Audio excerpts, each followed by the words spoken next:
एक ऐसे संत जिनका है सूर्य सा तेज, जिनके चरण रज से पाप तिमिर होता निस्तेज, जिनके वचनों में छलकती ज्ञान की गागर। श्री प्रमाण सागर जी के वाणी में है विद्या का सागर।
परम पूज्य मुनि श्री प्रमाण सागर जी महाराज की, परम पूज्य मुनि श्री विराट सागर जी महाराज की,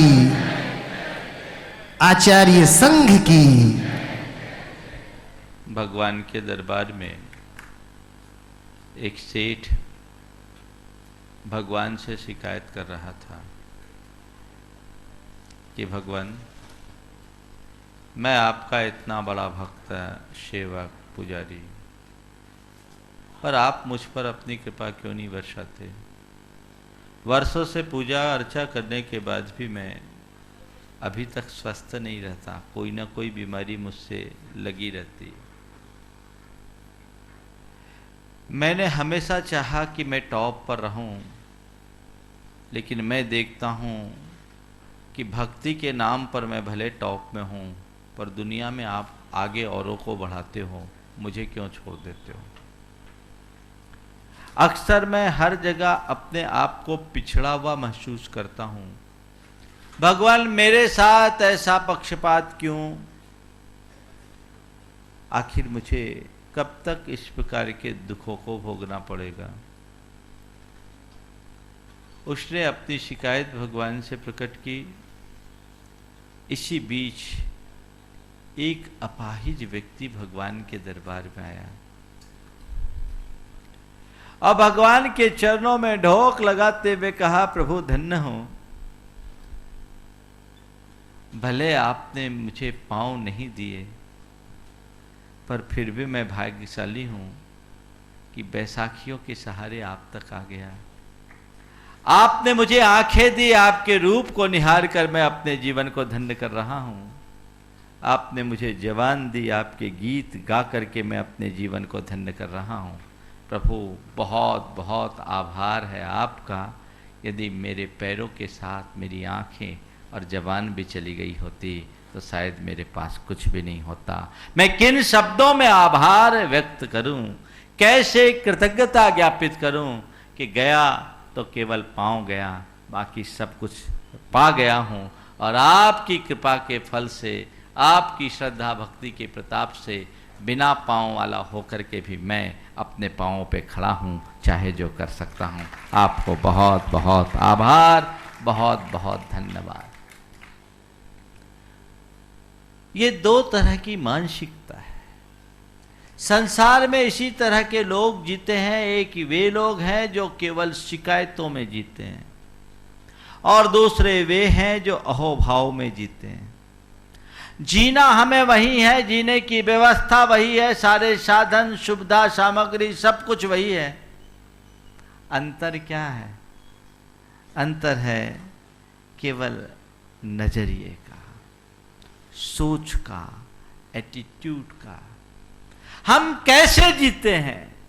मनुष्य के अंदर यदि जीने का सही सलीका हो तो तमाम अभावों और अल्पताओं के मध्य भी प्रसन्नता से जी सकता है, और यदि जीने का सही तरीका ना हो तो सब कुछ होने के बाद भी शिकायतें करते हुए जीता है।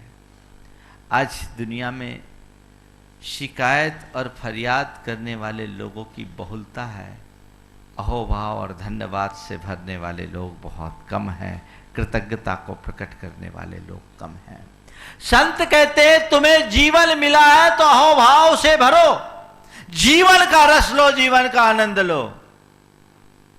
जिस दिन तुम जीवन के मर्म को समझ लोगे, जीवन की व्यवस्था को जान लोगे, उस दिन तुम्हारे लिए दुनिया की सारी बातें अत्यंत सामान्य होगी।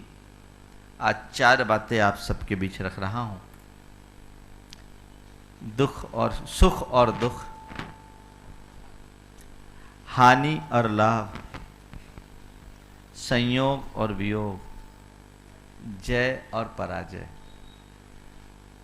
ये चारों चीजें हमारे जीवन के साथ जुड़ी है।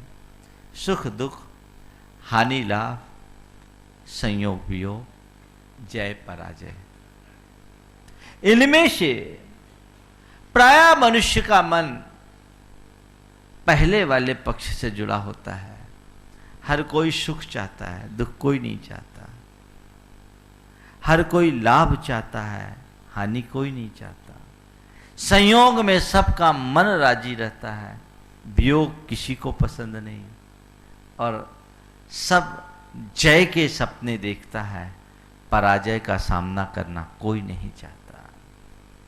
पर संत कहते जीवन को गहराई से समझने की कोशिश करो तो तुम इन सब से ऊपर उठने की क्षमता अपने भीतर ला सकते हो। सबसे पहले सुख और दुख की बात करो। आप किसी को दुख पसंद नहीं है, सब सुख चाहते हैं, सब सुख चाहते हैं, दुख कोई नहीं चाहता। लेकिन सबके जीवन में दुख है कि नहीं है? बोलो, कितना दुख है? कोई हिसाब नहीं है। दुख महाराज, दुख की पूछो मत, दुख ही भरा है। ठीक है, मेरे पास एक टेक्निक है तुम्हारे दुख को सुख में बदल डालने की। एक टेक्निक है जो तुम्हारे सारे दुखों को पल में सुख में परिवर्तित कर देगा। लेना चाहोगे? जल्दी बताओ। बिल्कुल, हम बता तो देंगे, लेकिन हमें पता है तुम उसका इस्तेमाल करना पसंद नहीं करोगे। दुख सुख में परिवर्तित हो सकता है अगर मेरी टेक्निक को स्वीकार कर लो तो, उसका इस्तेमाल करो तो। चलिए, हम सुख की बात बाद में करेंगे, पहले दुख की बात करते हैं। अपने को दुख कब होता है? आपने महसूस किया? अभी तो सब ने कहा कि हमें घोर दुख है। कितना दुख है तो कह दिया महाराज कोई माप नहीं है। चलो, दुख है ये तुम कह रहे हो, पर ये पता है कि दुख क्यों है?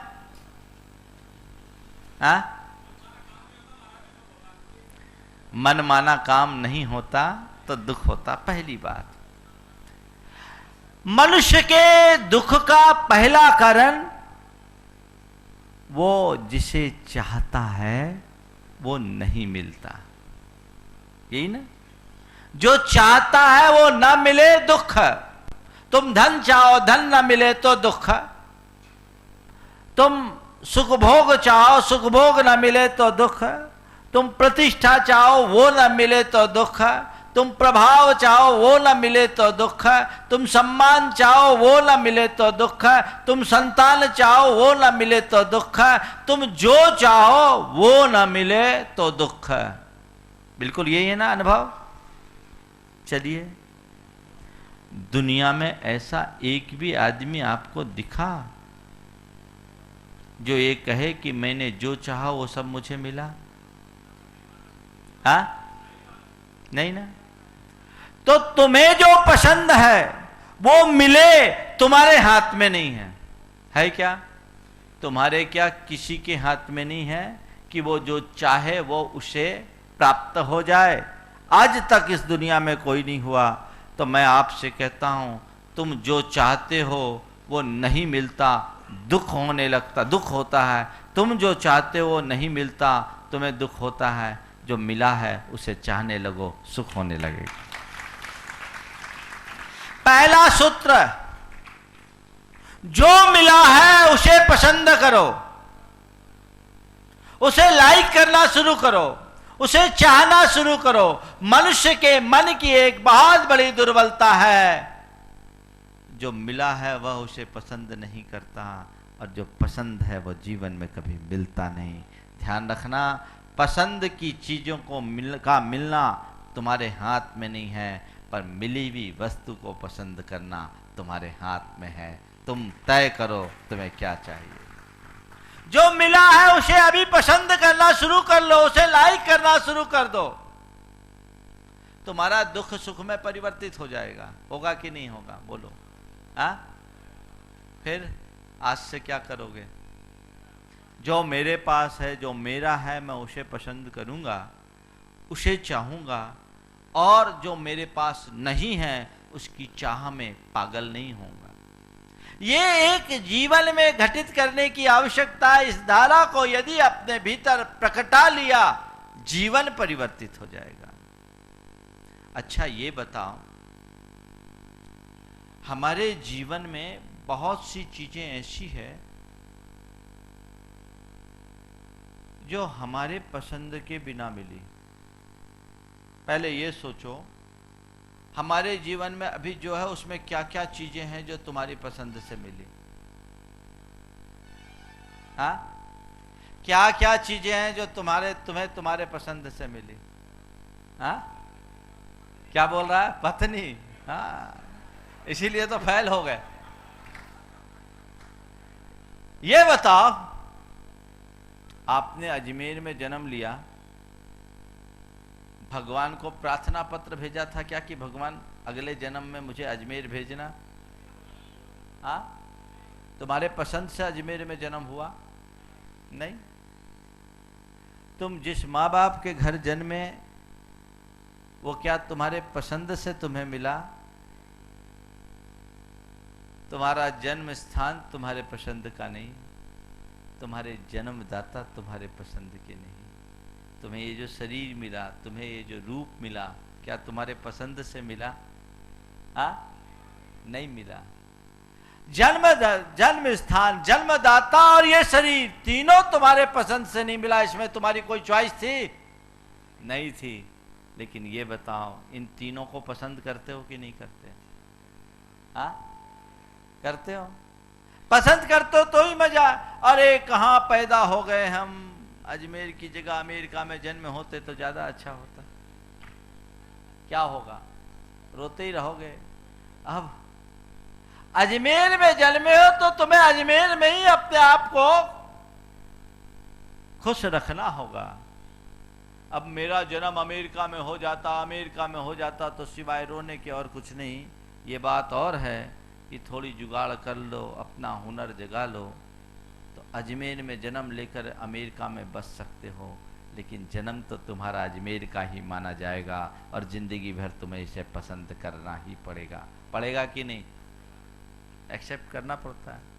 हमने इसे पसंद किया, हमने इसे स्वीकार किया, इसे कोई किसी भी हालत में परिवर्तित नहीं कर सकता। माँ बाप मेरे कैसे भी हो, पर माँ बाप तो माँ बाप ही है। इस जीवन में उसमें कोई बदलाव नहीं आ सकता। मेरा रूप चाहे सुंदर हो या असुंदर, चाहे मैं खूबसूरत हूं या बदसूरत, अब जो भी है वो यही है। रूप बदल सकते हो? हाँ, नहीं बदल सकते। अरे एक ऐसा रूप आ गया, मुझे तो सुंदर शरीर चाहिए था, संभव है? बाजार के सामान को बदला जा सकता है, लेकिन जीवन की व्यवस्था को नहीं बदला जा सकता। इस बात को सदैव ध्यान में रखो। अब चाहे तुम्हें कुछ भी मिला हो, संत कहते हैं रूप चाहे अच्छा हो या बुरा, स्वरूप को पहचानोगे तो बदसूरत होकर के भी खूबसूरती से जी सकोगे, और स्वरूप को भूल जाओगे तो खूबसूरत होकर के भी बदसूरती का जीवन जियोगे। स्वरूप को पहचानो। अब रूप जो है सो है। ध्यान रखना, संत कहते रूप को बदला नहीं जा सकता, लेकिन स्वरूप की पहचान करके उसे निखारा जा सकता है। तुम चाहो तो अपने रूप को निखार सकते हो। कैसे? चाहे कितने बदसूरत हो, लेकिन निखार कर सकते हो। कैसे? अपने व्यक्तित्व का विकास करके, अपने जीवन का गुणात्मक परिवर्तन करके अपने रूप में आज भी निखार ला सकते हो। ला सकते हो कि नहीं? दुनिया में सफलता के शिखर पर वे ही नहीं पहुंचते जिनके पास सुंदर रूप है। दुनिया में आगे केवल वे बढ़ते हैं जो सुंदर काम करते हैं। अगर तुम्हारा रूप साधारण है और काम सुंदर है, तो साधारण रूप के बाद भी तुम असाधारणता को प्राप्त कर सकते हो। और तुम्हारा रूप चाहे कितना हो, काम खराब हो, तो तुम्हें दुनिया में कोई नहीं पूछ सकता। तो अब जो रूप मिला है उसे पसंद करो, और ये सोचो ये तन की परिणति है, आत्मा का रूप तो वही है। दुनिया में ऐसे अनेक लोग हैं जो शकल से अच्छे नहीं थे, लेकिन आज दुनिया उनको सम्मान देती है, दुनिया में वो पूजे जाते हैं। अष्टावक्र के जीवन को सामने रखकर देखो, 8 जगह से टेढ़ा शरीर, लेकिन वो अष्टावक्र जो ब्रह्म ज्ञान के धनी थे, आज भी जगत में जिनका उच्च स्थान है। रूप क्या काम का? दुनिया में ऐसे अनेक काले लोग हैं जिनने अपने जीवन के गुणात्मक विकास से शिखर को छुआ है। तो रूप कुछ काम का नहीं, स्वरूप पर ध्यान जाना चाहिए। चाहे जैसा रूप हो, हमारा काम अच्छा होना चाहिए। इसलिए संत कहते जो है उसे पसंद करो, और उसी पसंदगी के बल पर मनुष्य आगे बढ़ता है। साधारण घर में जन्म लेने के बाद भी असाधारण प्रतिष्ठा को प्राप्त कर लेता है। करता है कि नहीं करता? किसके बल पर? यदि हम उसे लाइक करें और उसको ठीक ढंग से उसका उपयोग करें, तब, अन्यथा नहीं। हम उसका ठीक ढंग से उपयोग करेंगे तो ये सब काम हो सकता है। तो आप पसंद करते हो जो चीजें हैं, उसे पसंद करना शुरू कर दो। जीवन सुखी होगा, और रोना रोते रहोगे तो जिंदगी भर रोते ही रहोगे, कुछ भी हासिल होने वाला नहीं। जॉर्ज बर्नार्ड शॉ बहुत बड़े चिंतक, समाजसेवी हुए। उनके पास एक महिला पहुंची जो बहुत खूबसूरत थी। उसने कहा कि आपके पास अपार ज्ञान है, पर आपका रूप अच्छा नहीं। मेरे पास सुंदर रूप है, पर मुझे ज्ञान नहीं। अगर आप मुझसे विवाह कर लो, और मेरा और आपके बीच जब विवाह होगा, तो उससे होने वाली संतान में आपका ज्ञान और मेरा रूप जुड़ जाएगा। हमारी आने वाली संतान ज्ञानवान भी होगी और सुंदर भी होगी। आप मुझसे विवाह कर लो और उसके बाद जो संतान होगी उसमें आपका ज्ञान और मेरा रूप जुड़ेगा, दोनों के दोनों परिपूर्ण हो जाएंगे। जॉर्ज बर्नार्ड शॉ ने कहा कि नहीं, मुझे तुम्हारा प्रस्ताव मंजूर नहीं। बोला क्यों? बोले तुमने जो प्रस्ताव रखा वो एक जगह ठीक है, लेकिन कहीं उसका उल्टा हो गया तो मेरा रूप और तुम्हारा ज्ञान जुड़ गया तो क्या दोनों से चले जाएंगे। आज मेरे पास रूप नहीं तो क्या, मेरा ज्ञान तो है, मेरा गुण तो है, गुणों की तरफ दृष्टि रखो। पहली बात एक सूत्र मिला लीजिए, जो है उसे पसंद करिए, वही तुम्हारे काम का है। महाराज फिर आगे बढ़ने के लिए कुछ प्रयत्न न करें, प्रयत्न कीजिए, परेशान मत होइए। ठीक है, जो है सो है। मनुष्य इसे नहीं पचा पाता, इसलिए जिंदगी भर रोता है। मैं आपसे पूछता हूं, क्या आप अपनी स्थिति से संतुष्ट हो? नहीं है, दुखी रहोगे। संतुष्ट होते ही सुखी, और असंतुष्टि है सो दुखी। दुख का मूल यही है। सुख दुख क्या है?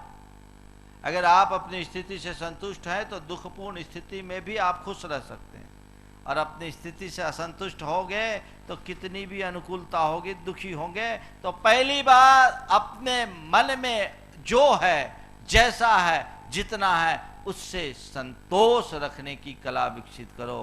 प्राप्त को पर्याप्त समझने की अवधारणा बनाओ। दूसरी बात,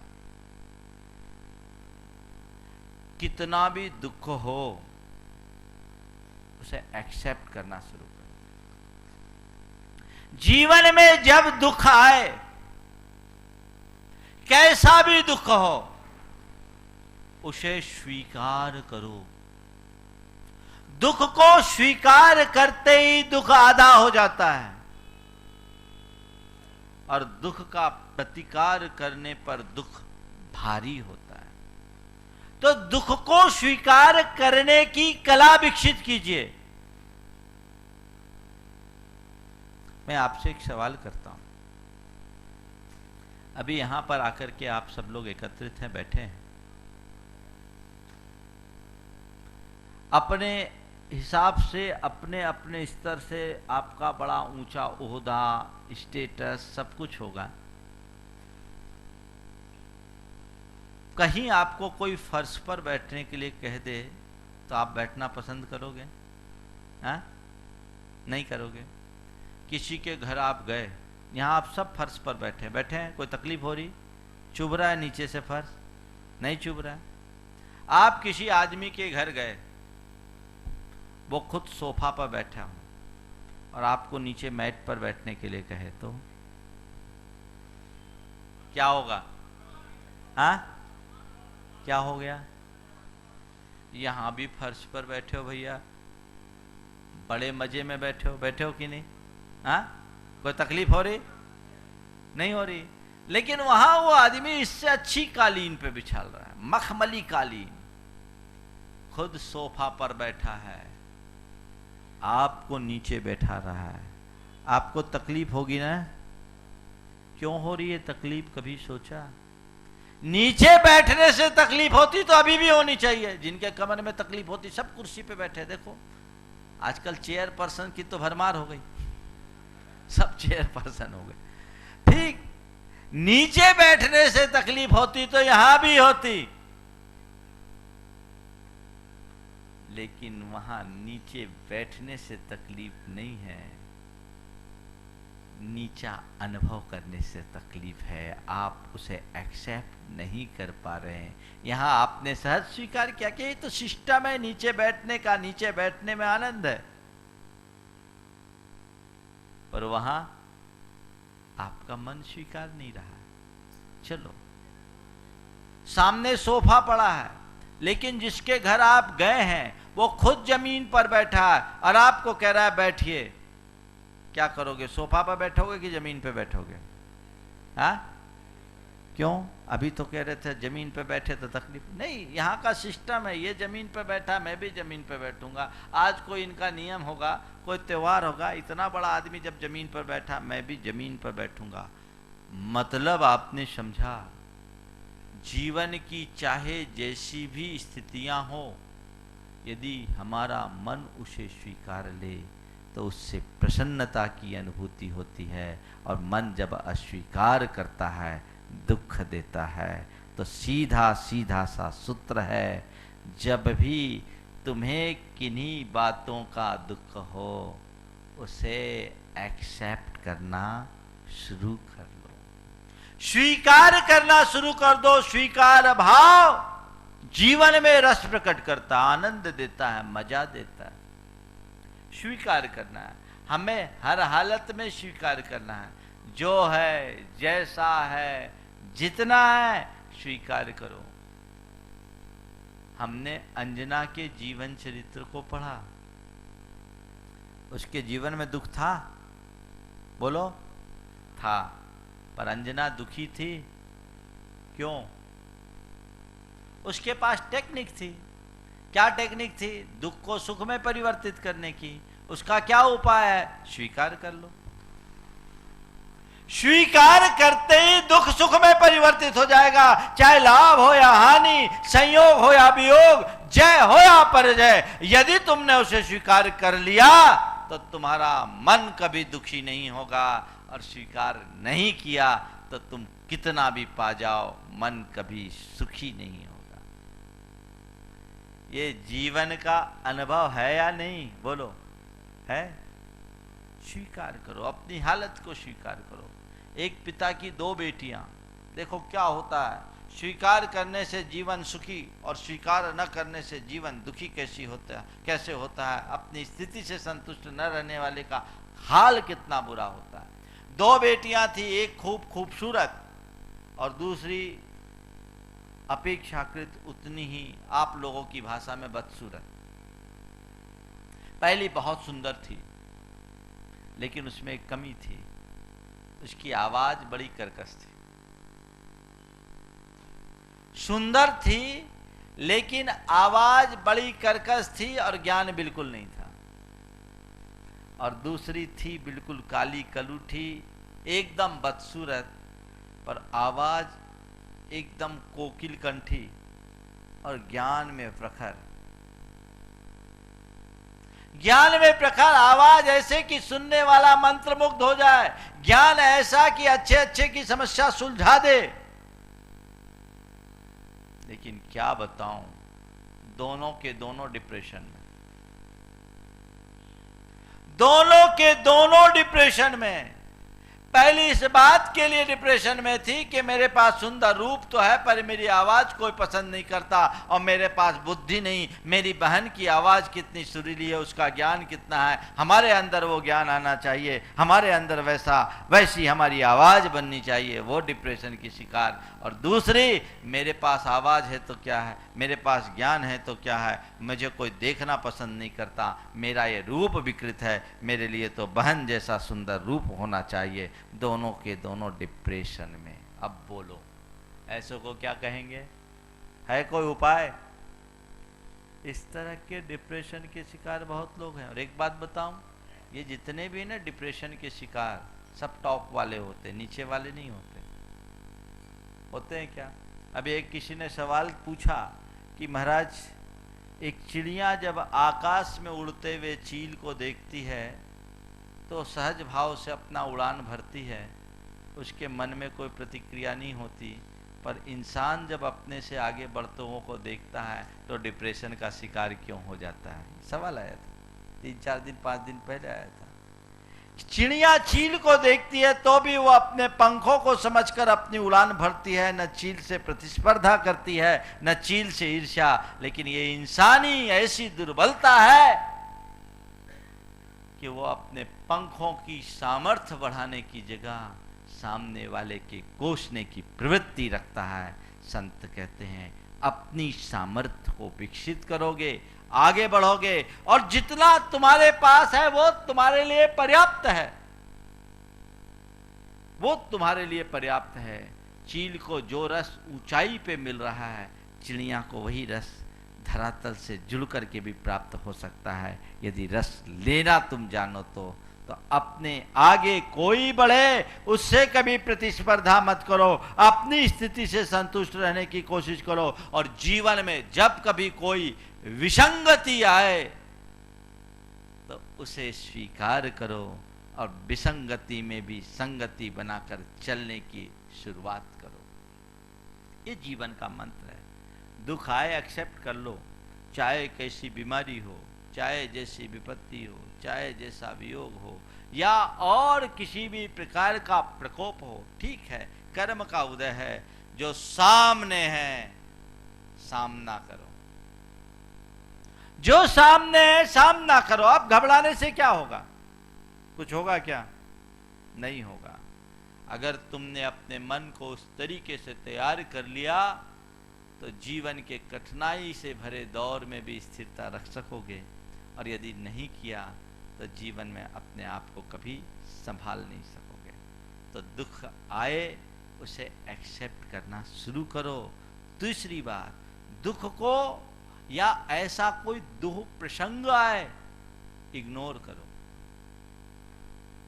एक्सेप्ट भी करना और क्या करना? इग्नोर करना।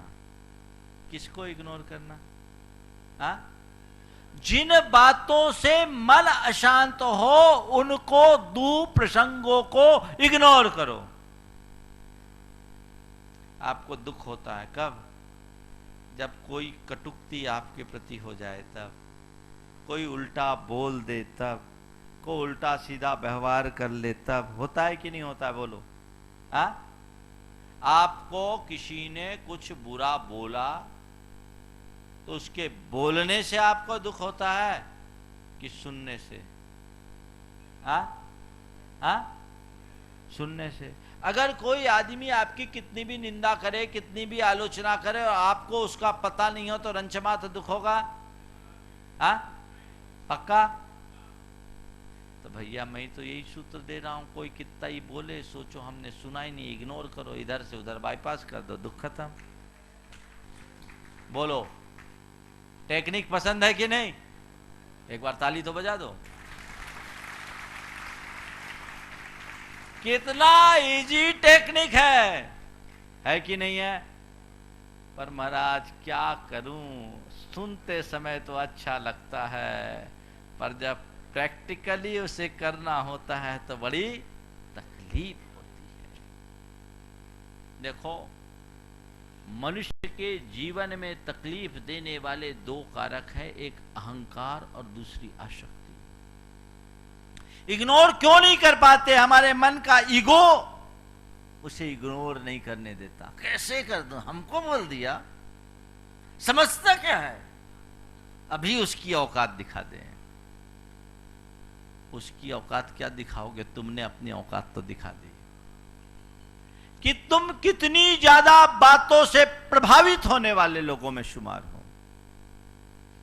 अपने आप को संभाल लीजिए, सावधान कीजिए, इग्नोर करने का अभ्यास कीजिए। अहंकार में मनुष्य अकड़ जाता है और आसक्ति मनुष्य को दौड़ाती है। अहंकार अकड़ गया, अकड़ना मतलब अकड़ने का मतलब है बेजान होना। अकड़ खास मुर्दे की पहचान है। मुर्दा कैसा होता है? अकड़ा होता है। अकड़ खास मुर्दे की पहचान है, झुकता वही है जिसमें जान है। ये अकड़ मनुष्य को बेजान बना देता है, कहीं से कोई कॉम्प्रोमाइज करने ही नहीं देता। वहीं अवरोध उत्पन्न होता है, वहीं से दुख की गाथा शुरू हो जाती है। इसी तरह आसक्ति जो मनुष्य को दौड़ाती, कहीं ठहरने नहीं देती, ठहरने नहीं देती। और इन सब जब चीजों को व्यक्ति पकड़ता है तो उसकी ऐसी स्थिति होती है, वो उनसे ऊपर नहीं हो पाता। इनसे ऊपर उठने के लिए भीतर ज्ञान विकसित करो, तुम्हारा अहम शांत होगा, तुम्हारी आसक्ति नष्ट होगी और फिर तुम इस भूमिका में आ जाओगे कि बड़ी सी बड़ी बातें भी इग्नोर करने की क्षमता तुम्हारे भीतर आ जाएगी। बंधुओं, मैं आपसे कहता हूं, आपके पास ये क्षमता है कि दुनिया में कोई आपका अपमान न करे? आपके पास ये क्षमता है कि कोई आपके प्रति कोई विरुद्ध टिप्पणी ना करे, टीका ना करे? भगवान के पास भी नहीं। भगवान के पास भी नहीं है कि कोई उनकी आलोचना ना करे, भगवान के विरुद्ध कोई टीका टिप्पणी ना करे या कोई अपमान ना करे। करने वाले लोग तो भगवान के प्रति भी टीका टिप्पणी कर देते, अपमान कर देते। करते हैं कि नहीं करते? बोलो, करते हैं। तो फिर दूसरों को द्वारा उसने मेरा अपमान किया, ये किया, रोते रहोगे। एक का मुंह बंद करोगे दूसरा खुलेगा, दूसरे का मुंह बंद करोगे तीसरा खुलेगा, और तीसरे का मुंह बंद करोगे चौथा खुलेगा। ऐसे ये सिलसिला चलता रहेगा, तो फिर जिंदगी भर रोते रहोगे। ध्यान रखो, कोई मेरा अपमान न करे, ये मेरे बस में नहीं है, पर मैं किसी से अपने आप को अपमानित महसूस न करूं, ये मेरे हाथ में है। तुम चाहो तो आज कर सकते हो। कोई मुझे कैसा भी अपशब्द कहे, कोई मेरे प्रति कैसे भी दुर्वचन कहे, कोई मेरे लिए कितना भी अपमानपूर्ण व्यवहार करे, मुझे उससे अप्रभावित रहना है, इग्नोर करना है। फिर बोलो, दुख होगा? हाँ, आज से टेक्निक इस्तेमाल करो। करोगे कि नहीं?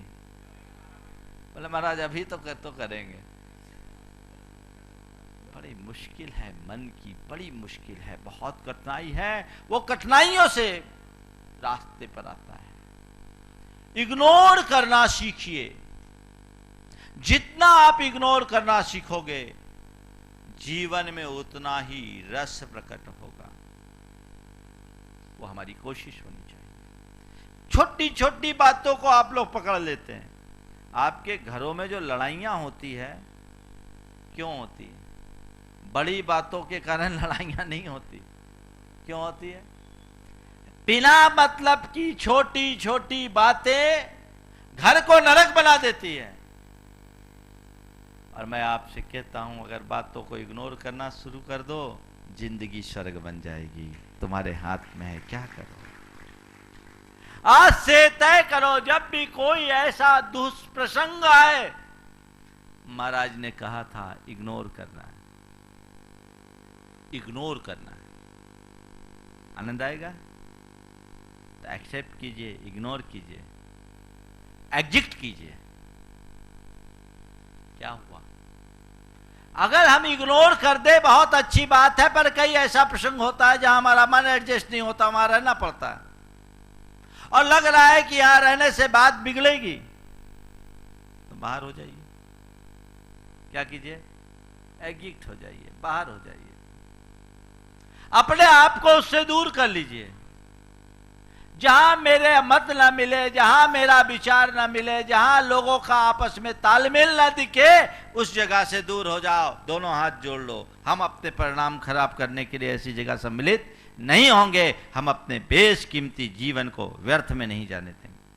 मैं आपसे पूछता हूं, जब आप किसी शहर में जाते हो, कहीं यात्रा पे जाते हो, आगे आपको जाना हो, बीच में कोई शहर पड़ता है, तो आप क्या करते हो? शहर में घुसते हो कि बाईपास से निकलते हो? हाँ, बाईपास क्यों चुनते हो? शहर के बीच से क्यों नहीं जाओ? सब लोग देखेंगे, आपको देखेंगे, आपकी गाड़ी देखेंगे, आपके रुतबे को देखेंगे।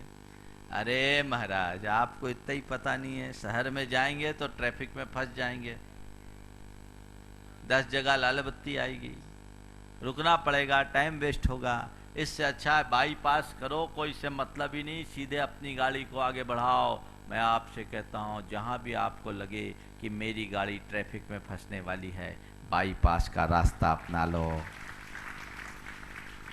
बाईपास का रास्ता अंगीकार कर लो। जिंदगी में आनंद ही आनंद। और तुम लोग क्या करते हो? जहां बाईपास करना होता है ना, वहीं क्रॉस करते हो। फिर क्या होता है? क्रैश होता है, क्लेश होता है, आपस में संघर्ष होता है, द्वंद्व होता है। इस द्वंद्व से अपने आप को मुक्त करना चाहते हो तो तुम्हारा दुख भी सुख में परिवर्तित हो सकता है।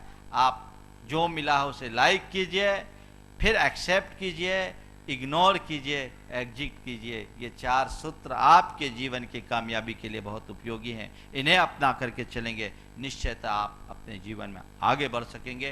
तो चाहे दुख हो या सुख, जय हो या पराजय, लाभ हो या हानि, संयोग हो या वियोग, समय हो रहा है। बाकी चीज़ों पर फिर कभी आप सबसे चर्चा करूंगा, लेकिन ये सारा खेल हमारे मन पर है। अगर हमने अपने मन को ठीक तरीके से तैयार कर लिया तो दुख की घड़ी में भी हम सुख का अनुभव कर सकते हैं। संयोग वियोग ये संसार की नियति है, इसे हमें स्वीकार करना चाहिए। जहाँ संयोग है वहाँ वियोग भी होगा। आज है कल रहा ना रहे, हम इस अनिवार्यता को समझ लें तो संयोग में मन सुखी नहीं होगा, वियोग में मन दुखी नहीं होगा। लाभ हानि को व्यापार का एक अंग मान करके चले तो बहुत लाभ हो जाए तो मन में बहुत ज़्यादा हर्ष नहीं होगा, और नुकसान हो तो ज़्यादा कोई खेद नहीं होगा।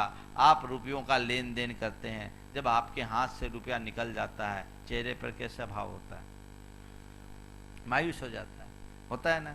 और तुमने बैंक में देखा, जो बैंक का कैशियर होता है उसके हाथ से कितने रुपये आते जाते हैं? हाँ, कितने? करोड़ों आते जाते कि नहीं आते? बोलो, तुम्हारा रुपया आया गया वो तुमने अपने हाथ से भी नहीं छुआ, हो सकता है तुम्हारा मुनीम मैनेजर करता हो, लेकिन बैंक में रहने वाला वो कर्मी जिसके हाथ से करोड़ों आ रहा है और जा रहा है, ये बताओ जब आता है तो उसके चेहरे पे प्रसन्नता दिखता है क्या? और जाता है तो उसके चेहरे पे मायूसी होती है क्या? क्यों? हाँ, वो क्या समझ रहा है, ये मेरा नहीं है, ये किसका है? जिसका है वो जाने, मैं तो केवल मैनेजर हूं। यही है ना, यही है। बस मैं तुम्हें ये फार्मूला दे देता हूं, तुम भी अपने आप को मालिक की जगह मैनेजर मानना शुरू कर दो। रुपया आएगा तो खुशी नहीं होगी, जाएगा तो तकलीफ नहीं होगी। मैनेजर मानो, मालिक नहीं। हो तुम मैनेजर पर अपने आप को मालिक मान बैठे हो। अब बताओ उस आदमी की क्या दशा होगी जो दूसरे का मैनेजर हो और अपने आप को मालिक मान बैठे? कितने दिन रुआब चढ़ेगा जब तक मालिक नहीं चाहे।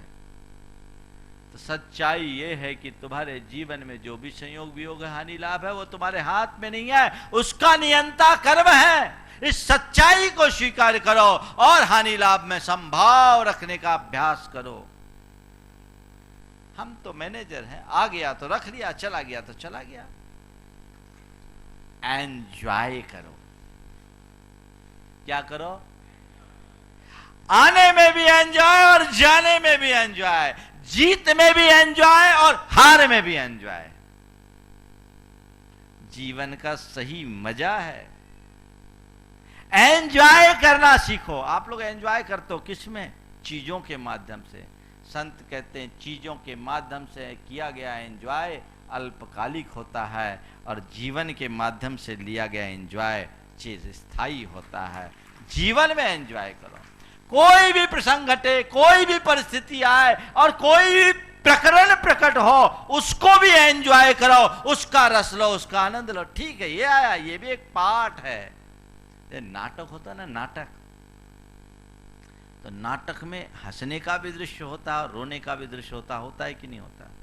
नाटक का मजा कब होता है? जब केवल हंसने का हो तब, या हंसने के साथ रोने का हो तो? दोनों का कॉम्बिनेशन हो तब ना मजा है। तो नाटक जब तुम देखते हो तो नाटक देखने वाले को सामने वाला अगर हंसा रहा है तो भी मजा आता है और रुला रहा है तो भी मजा आता है कि नहीं आता? अरे क्या एक्टिंग किया है गजब का। बोलो, मजा लेते हो कि नहीं लेते हो?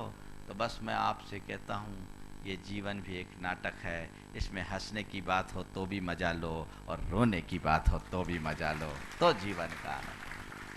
मजा लो, एंजॉय करो, रस लेकर के उसमें रमो। देखो जीवन में क्या आनंद आता है। तुम्हें दुनिया की कोई ताकत कभी दुखी नहीं कर सकती। और इस कला से अनभिज्ञ रहोगे तो तुम अपने जीवन को कभी सुखी नहीं बना सकोगे। खेल हो, उसमें केवल जीत हो हार ना हो तो खेल का मजा है? खेल में दो पार्टी है, एक जीतेगा एक हारेगा, तय है कि नहीं? खेल खेले तो एक को जीतना है, एक को हारना है। जो कभी जीतता है वो कभी हारता है, जो कभी हारता है कभी जीतता है। जीवन भी एक खेल की तरह खेलो जिसमें कभी जीत है कभी हार। जीत हो तो ज्यादा जश्न मत मनाओ और हार हो तो ज्यादा मातम मत मनाओ। हार के बाद जीत और जीत के बाद हार का खेल तो चलता ही रहता है। ध्यान रखो, चाहे तुम खेल में भले हार जाओ पर हार मत मानो। चाहे जितनी बड़ी हार हो, पराभव का अनुभव मत करो, क्योंकि जीवन जय और पराजय से परे है, उसे समझो। जो मनुष्य उस भूमिका को पहुंच पा लेते हैं वो हार करके भी जीत का आनंद लेते हैं, और जो उस भूमिका से विमुख होते हैं वे जीत की भी बाजी भी हार जाते हैं। मैंने पढ़ा एक स्कूल में एक प्रतियोगिता थी 200 मीटर की दौड़ की। 5 लाख रुपए का पुरस्कार था, और एक ऐसा एथलीट उसमें शामिल हुआ जिसके बारे में कहा गया था कि ये आ गया है तो इसको कोई हरा ही नहीं सकता। इसका रिकॉर्ड है, आज तक इसने अनेक गोल्ड मेडल लिए, और जब भी ये प्रतियोगिता में सहभागी हुआ है, भाग लिया है, तब तक इसका स्थान कोई नहीं ले सका। उसका नाम देखकर कई प्रतियोगी अपने आप को प्रतियोगिता से बाहर कर लिए। लोगों ने यह सोच रखा था ये प्रतियोगिता तो केवल फॉर्मेलिटी है, जीतना केवल उसको है, इससे कोई इसके सामना नहीं कर सकता। प्रतियोगिता हुई और एक साधारण सा छात्र उस प्रतियोगिता में सफल हो गया, और ये उससे 20 सेकेंड पीछे रह गया। 20 सेकेंड पीछे रह गया, और जिसके बारे में किसी ने सोचा नहीं था वो जीत गया। आप कल्पना कर सकते हैं क्या बीती होगी? हाँ, क्या आपको तो यही लग रहा होगा कि वो आदमी बहुत मायूस हो गया होगा, लेकिन कहानी कुछ और है। जैसे वो हारा, सारा का सारा वातावरण स्तब्ध। ये कैसे हार गया? उसके परिजन, उसके शिक्षक, उसके मित्रगण सब ने बोले ये तुमने क्या गलती कर दी? तुमने जीती हुई बाजी कैसे हार ली? आज तक तुम नहीं हारा, आज कैसे हार गए? उसने कहा क्या फर्क पड़ता है, मैंने अपनी जिंदगी में सैकड़ों प्रतियोगिता जीती, एक हार गया तो क्या फर्क पड़ता है? वो जीत गया, जीत जाने दो। मैं हार गया लेकिन मैं अपनी हार को भी जीत मानता हूं। लोगों ने बोला आखिर ऐसा तुमने किया क्यों? बोले तुम्हें नहीं मालूम, जो युवक इस प्रतियोगिता में आया, जो आगे बढ़ा, जो जीता, आज से 3 दिन पहले वो मुझसे मिलने आया था, और उसने मुझसे एक रिक्वेस्ट की थी कि तुम्हारा तो ऐसी जग में नाम है, तुम्हारे बराबर एथलीट्स इस दुनिया में कोई नहीं है, लेकिन मेरे सामने एक बड़ी मजबूरी है। मेरी माँ कैंसर की शिकार है, इसकी चिकित्सा के लिए मुझे 5 लाख रुपए चाहिए। अगर इस प्रतियोगिता में मैं जीत जाऊंगा तो मेरी माँ का इलाज हो जाएगा। तुम जीतोगे तो तुम्हें कोई फर्क नहीं पड़ेगा, पर मैं जीतूंगा तो मेरी माँ का स्वास्थ्य ठीक हो जाएगा, लाभ हो जाएगा। मैं अपने माँ के स्वास्थ्य की कामना से तुम्हारे पास आया हूँ। बोला मैंने बस उसी दिन उसकी बात को अंतर्मन से स्वीकार लिया और कहा इस खेल के मैदान में मैं भले हार जाऊं, पर जिंदगी के मैदान में कभी हारूंगा नहीं, आगे बढ़ूंगा। ये सोच, धन्य है वे लोग जो जीती हुई बाजी में भी हार जाते हैं, और एक तरफ वो जो खूब जय होने के बाद भी अपना पराजय अनुभव करते हैं। बड़ी विडंबना है। ऐसी विडंबना से अपने आप को मुक्त करने की कोशिश करें। 4 बातें मैंने आज आप सबसे की। सुख दुख, संयोग वियोग, हानि लाभ अथवा जय पराजय, कुछ भी हो, इन सब से ऊपर उठना है तो क्या करना है? एक्सेप्ट करना है, इग्नोर करना है, एग्जिट करना है और एंजॉय करना है। जीवन में रस ही रस होगा, आनंद ही आनंद होगा। इन बातों को अब आप साथ करें। अभी आप लोगों ने नमोकार महामंत्र का कोटि जाप पे अनुष्ठान किया। 1 करोड़ का संकल्प था, कितने हो गए? हाँ, कल तक का 1 करोड़ का संकल्प लिया था। एग्जैक्ट फिगर बताओ। और मुझे मालूम पड़ा जैसा बता रहे हैं 2.25 करोड़, 2 करोड़ से ऊपर हो गया ऐसा बता रहे हैं। जितना सोचा था उससे डबल हो गया है। ये बहुत अच्छी बात है। और इसमें अनेक लोगों ने बड़ी भारी संख्या में जाप की। कहा गया था कि जिनने ज़्यादा जाप की है उन सबको पुरस्कृत करना चाहिए। निश्चित किया जाएगा धर्म प्रभावना समिति को, जिनने अच्छे काम किए और जिनने जाप किए सबको पुरस्कृत करना चाहिए, उन्हें आगे बढ़ाना चाहिए। आज नहीं, योग्य अवसर पर उनका ये लाभ होना चाहिए, जिसको समय पूर्व सब आपको बता दिया जाए। आप लोगों ने बड़े मनोभाव से भरकर ये जाप का अनुष्ठान किया है और आज उसकी पूर्णाहुति होनी है। जैसा मैंने 2 दिन पहले कहा था, आज की इस पूर्णाहुति में अपनी बुराइयों की भी आहुति चढ़ाना, जो तुम्हारे जीवन को पवित्र बना देगा। सहभागिता दीजिए। पूरे उत्साह, उल्लास और उमंग के साथ आपकी सहभागिता होनी चाहिए। मुझे जैसे अभी बताया गया, लिस्ट भी लाकर दिखाए थे, मैंने कहा भी घोषित मत करो, लेकिन कहीं आप पीछे न रह जाएं। धर्म के कार्य में सबसे आगे अपना नाम होना चाहिए, सबसे आगे नाम। समो शरण में भगवान के दरबार में आओ, जोड़े के साथ आओ और इस तरह से आओ कि संसार में जब तक रहो तुम्हारा जोड़ा अटूट बने रहे, और जब मोक्ष का मार्ग हो तो तुम सिद्धों से अपना अटूट जोड़ बना सको। इस मनोभाव के साथ आप सबको भी अपने पूरे समय पर उत्साह का परिचय देना चाहिए। समय आप सबका हो गया।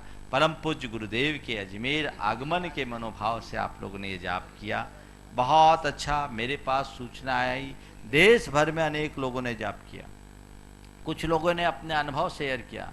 सोलापुर के एक उपाध्याय ने कहा कि हमने इस नमोकार का प्रयोग किया और उस नमोकार मंत्र के प्रयोग से महाराज एक व्यक्ति के बिच्छू का दंश निकल गया। और भी बहुत सारे लोगों ने अपने अपने अनुभव भेजे हैं और कहा है कि हम लोगों ने अपने अपने मंदिरों में और घरों में भी जाप किया है। निश्चित जितने लोग इस जाप में सहभागी बने हैं, जिन्होंने यहाँ बैठ कर के जाप किया अथवा अपने घरों में रह कर के जाप किया, उन सबको हम लोग दोनों हाथों से आशीर्वाद देते हैं, इस भाव से कि अपना मनोभाव इसी तरह से धर्म से जोड़े रखो, धर्म ध्यान करते रहो। और ये मत सोचना कि कोटि जाप किया तो गुरुदेव आ ही जाएंगे, उनके ऊपर किसी का बस नहीं है। जब तक वो ना आए तब तक हमें जाप जपते ही रहना है, जपते ही रहना है।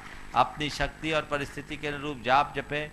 आप लोगों को काट दिया गया, आप संकल्प लेके हम नमोकार मंत्र के कितनी जाप करेंगे, 1.25 लाख जाप करेंगे, 3 लाख जाप करेंगे, 5 लाख जाप करेंगे, 11 लाख जाप करेंगे, 21 लाख जाप करेंगे, 51 लाख जाप करेंगे, 1 करोड़ जाप करेंगे। अरे और चीज़ों में करोड़पति बनो या न बनो, भगवान का नाम लेने में तो करोड़पति बन ही जाओ, जीवन धन्य होगा। इसलिए ये संकल्प भी आप सबको लेना है और अपने जीवन को आगे बढ़ाना है। आगे की भी और क्रियाएं शेष है, इसलिए मैं अधिक विस्तार न दे करके आप सबको इसी आशीर्वाद के साथ विराम ले रहा हूँ कि अपना उत्साह इसी तरह से संचरित करे और जीवन की धारा को आगे बढ़ाएं। बोलिए परम पूज्य आचार्य गुरुवर श्री विद्यासागर जी महाराज की, परम पूज्य मुनि श्री प्रमाण सागर जी महाराज की, परम पूज्य मुनि श्री विराट सागर जी महाराज की। गुणायतन जैन धर्म का एक अति महत्वपूर्ण ऐतिहासिक कदम होगा, जो सारे लोक के जीवन के गुणात्मक परिवर्तन का आधार बनेगा और जीवन का गुणात्मक परिवर्तन ही मोक्ष मार्ग में सहायक होगा। इतिहास का हिस्सा बनने का अवसर कुछ ही जीवों को प्राप्त होता है, या यूं कहिए कि कुछ भाग्यशाली जीव ही ऐसे कल्याणकारी अवसर का लाभ उठा सकते हैं। आइए आप भी यथाशक्ति दान करें, इस मुहिम का हिस्सा बनें।